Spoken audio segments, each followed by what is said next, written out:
Ladies and gentlemen, welcome to the Grand Page. I am your most humble and obedient servant, Page Ghost.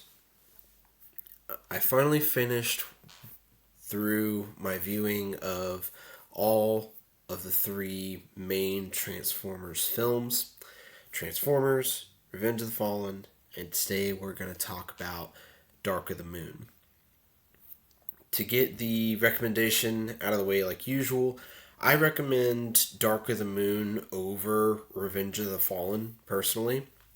And I don't think that there's really anything in Revenge of the Fallen that continues on necessarily from, or continues on into Dark of the Moon. So, my last recommendation on Revenge of the Fallen is really you don't need to watch it. I recommend it purely for the spectacle of the fight sequences. The story is very sort of incohesive, and the sexual humor really just doesn't land for me personally, and so I really don't give it a as high of a recommend. At least in the visual storytelling and the action, highly recommend watching a lot of that. But you can watch that a lot, like in YouTube clips and stuff like that. Dark of the Moon, though, I feel like is really sort of a repeat almost of the first movie. It has a pretty interesting story. It has a lot of good action sequences. The visual spectacle is all still there, just like in the other two films. And so I feel like all of that is still very much present in Dark of the Moon. And so I feel like, personally, Dark of the Moon is the better watch over Revenge of the Fallen. Probably the biggest thing that continues from the second movie into the third movie is the Matrix of Leadership. It's only mentioned a handful of times, and it really doesn't refer back to like specific events in Revenge of the Fallen. You can easily pick up with Dark of the Moon after watching the first Transformers film. No problem at all. To get into some of the critiques, I don't know why they feel this is so necessary for Sam Witwicky to be with somebody. I guess, to be fair, the first two films had him in a relationship. They lost Megan Fox for whatever reasons. I think there was some sort of drama going on between Megan Fox and Michael Bay. I don't know. That's purely hearsay. I don't actually know what was going on. But the bottom line is Megan Fox isn't back after making such a big deal of the two characters saying I love each other, or I love you, to each other in Revenge of the Fallen. We have a completely new girl in this one. She fits well into the narrative. Don't get me wrong. It is very jarring to see her. So like that's actually so a good way of putting it, I think, is if you watched Dark of the Moon alone, or maybe even as a continuation from one and then watching three instead of two, it would probably come off as a little less jarring. So maybe that's another reason to skip two and go straight to three, so that way things aren't so jarring between them and jumping into this new character. She has a fairly decent moment with Megatron. It's interesting. They do establish that like she sees the social dynamics between Megatron and Sentinel Prime. Megatron thinks he's in charge. Sentinel Prime shows that he's working with Megatron, not for Megatron. Very quickly puts him in his place, that sort of thing. So that's very interesting. And so she sees those social dynamics going on, and then she takes advantage of them. So that was pretty cool to see. The visual spectacle is all there, just like Revenge of the Fallen. Lots of really good action-packed moments.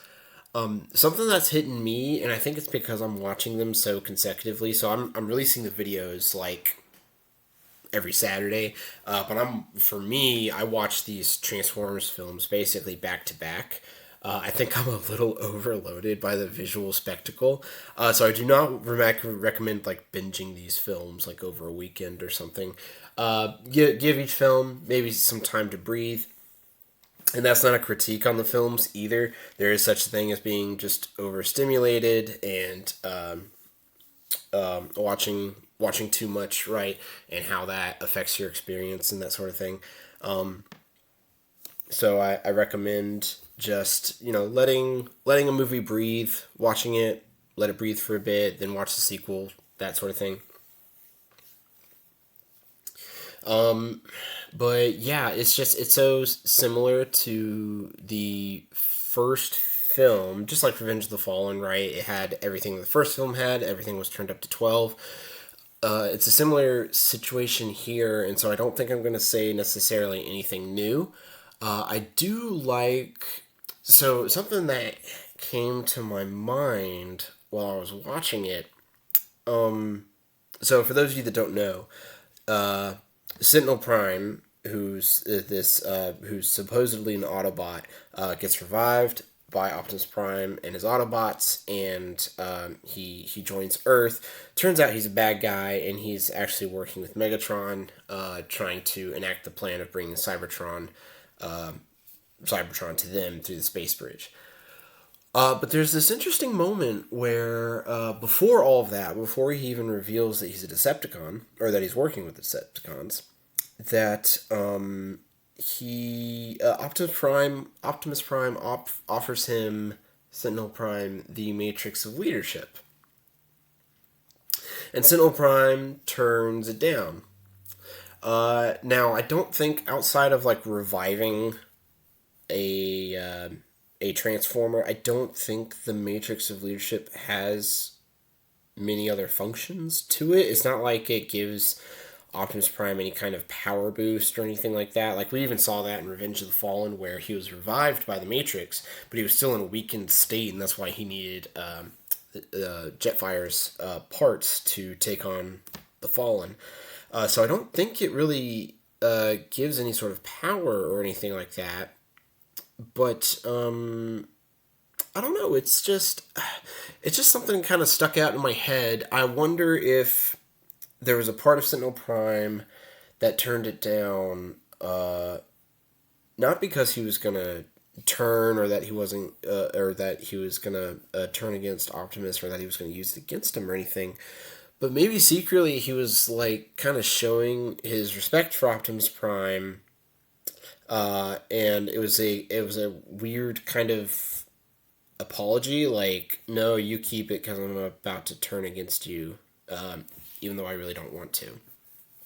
So, just a little thing, not anything too big, but it is something that stood out to me and something that I thought is worth. I'll probably think on it a little bit, and maybe in a future video, I'll have some other ideas as to what it means exactly.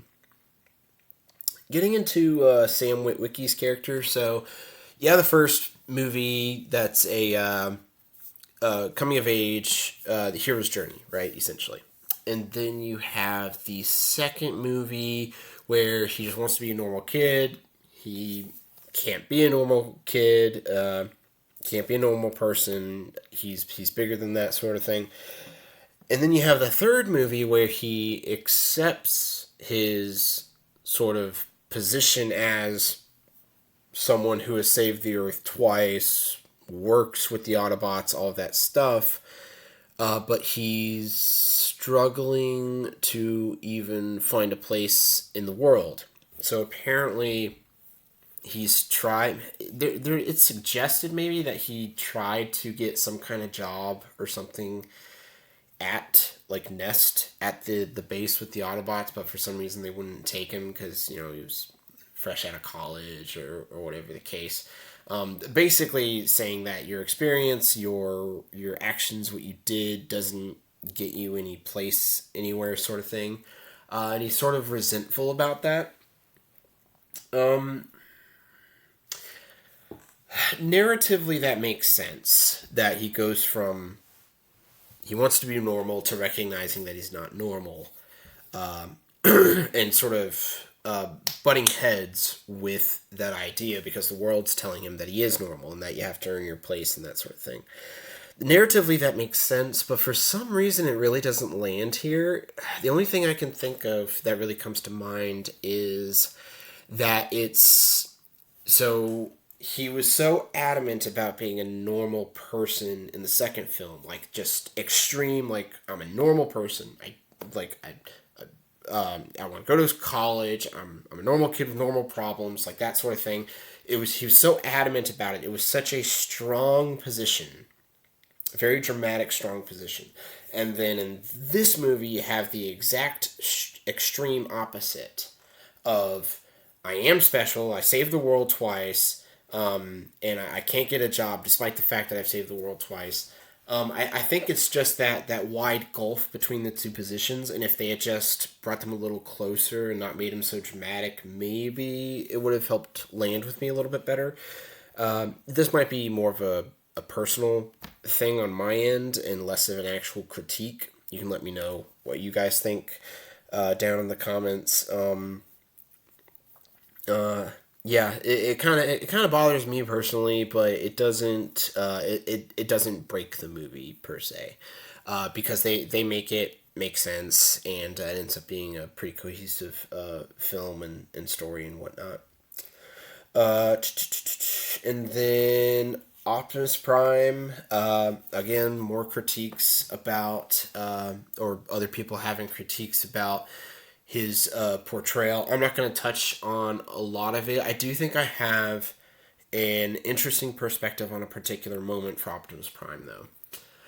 So a lot of people have critiqued the portrayal of Optimus Prime's character at the very end, where he executes Sentinel Prime, and he kills Megatron, even though Megatron was asking for a truce. I don't believe any of that. I don't think any of that holds water or holds up to scrutiny. But I will say this, that there's that moment where Megatron says, I want a truce, whatever. All I want to be left, all I want is to be left in charge. Besides Optimus, who would you be without me? And there's that brief pause, and the camera shot goes to Optimus Prime, and he says, time to find out. Something I feel like that people maybe aren't talking about. I really don't care whether you're in the camp of, he killed someone who's willing to, he was surrendering, whatever. He executed somebody. Let's put that aside. Let's put aside the fact that, oh, well, he wasn't doing that. Let's put all those things aside. I think there's something different here going on. Whether he was in the right or wrong, I think what he saw was an opportunity to bring the war to an end finally. Not even just for the humans, but an end to the war for Cybertronians, for the Transformers.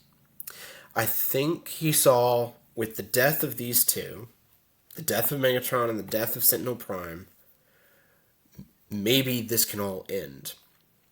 And if you think about it, Age of Extinction and those two films, they're considered soft reboots. They're technically part of the same universe, but the way things end in Dark of the Moon, you could argue that there's catharsis in this. There's sort of a complete and cohesive story.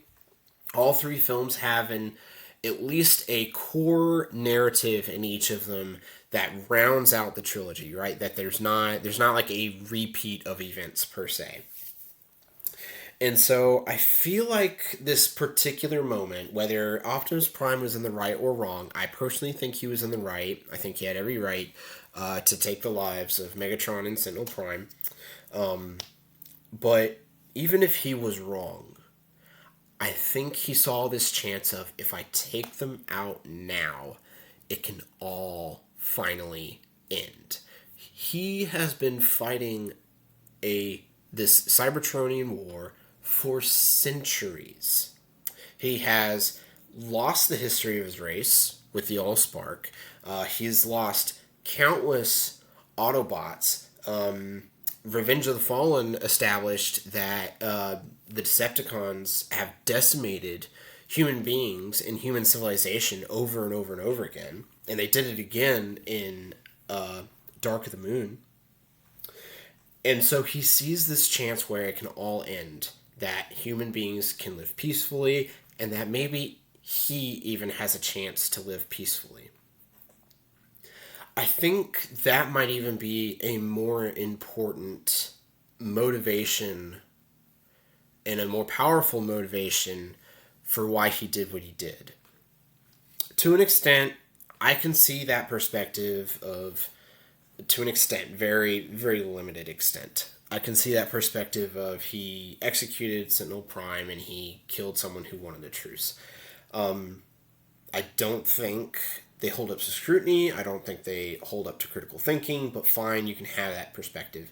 But I think we can all at least agree that he saw this chance to end the war and he took it. Whether right or wrong, whether he should pay for that crime or not, I think there's some validity in that. Or at least some understanding for where Optimus Prime is coming from in that. So I really like that moment of how he takes that opportunity. He says, let's find out who I am without this war. Let's find out who I am without Megatron, without Decepticons, without allies turning their backs on me like Sentinel Prime. Time to find out. So I feel like that was a very powerful moment. I feel like it's well earned. A little bit of an abrupt ending, a lot like Revenge of the Fallen. The first film did a better job of sort of having sort of a slow burn lead out at the end of the film. So a little abrupt, but I still think it rounds out the trilogy very well. This is a great place to end the films. I haven't seen Age of Extinction and Last Night in a long time. I don't look back too fondly on them like I do these first three films. I could be wrong. They might have aged like fine wine. But to be fair, it's probably going to be a while before I get to see those. The only reason I was able to get these three movies in was because I've been on spring break. So I hope to get to those films eventually, but it's probably going to be a while. Again, my basic recommendation, if nothing else, but for the visual spectacle and the battle sequences, I recommend all three of these films. Excuse me. For the narrative and the story, and the narrative and the story aspects of it, 1 and 3 are the movies there. You watch 2 less for the story, more for the spectacular action sequences. I might even say that 2 probably has the better action sequences. Again, I'm more of an Optimus Prime guy, and that forest fight and that fight with Megatron and the Fallen at the end really, really take the cake for me. But overall, Dark of the Moon probably has a lot of that same action in it, and so if you really want to skip like the gross sexual humor that was in the second film, I don't blame you. Me personally, I don't like it much either. But I recommend the trilogy overall. I recommend 1 and 3 more for their story aspects. But if the visual spectacle and the fight scenes are enough for you, the second one's worth a watch too. So overall, I definitely give this trilogy a recommend, and I hope that you will stick around for when I finally get to Age of Extinction and Last Night. With all that being said, I am your most humble and obedient servant, Page Ghost.